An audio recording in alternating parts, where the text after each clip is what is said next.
News 28 मराठीमध्ये आपले स्वागत आहे। आजच्या मोठ्या बातम्यांबद्दल बोलूया।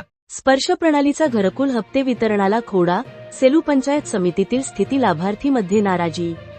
केंद्र व राज्य पुरस्कृत घरकुल योजनेतील सेलू तालुक्यातील लाभार्थ्यांना हप्ते उतरण्यासाठी आता पीएफएमएस प्रणाली बंद करून नव्याने स्पर्श प्रणाली सुरू केली, पण ही प्रणाली अद्ययावत नसल्याने भरपूर हप्ते वितरणात खोडा निर्माण झाल्याची स्थिती आहे। त्यामुळे सेलू तालुक्यातील घरकुल लाभार्थ्यांचे प्रलंबित हप्ते थकल्याचे दिसून येत आहे।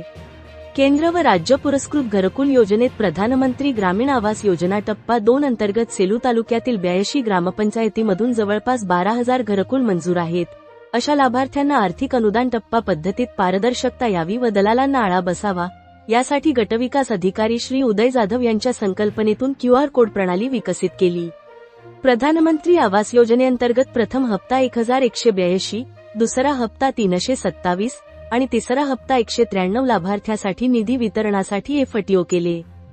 हे काम जोमाने सुरू होते, मात्र आता लाभार्थ्यांना घरकुल हप्ते वितरणाची पीएफएमएस ही प्रणाली राज्य शासनाने बंद केली।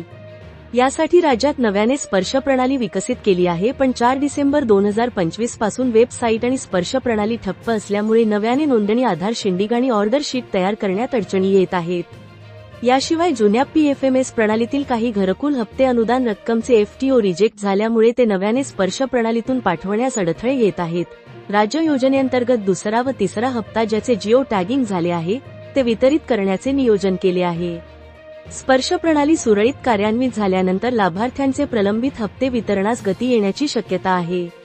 घरकुल हप्ते मिळत नसल्याने जयसिंग शेळके यांच्या नेतृत्वात काही घरकुल लाभार्थ्यांनी गटविकास अधिकाऱ्यांना निवेदन देऊन प्रलंबित घरकुल बांधकाम हप्ते तातडीने वितरण करावे, अन्यथा आंदोलन करू असा इशारा दिला आहे। परभणी जिल्हा ब्युरो चीफ उत्तम लोखंडेची रिपोर्ट।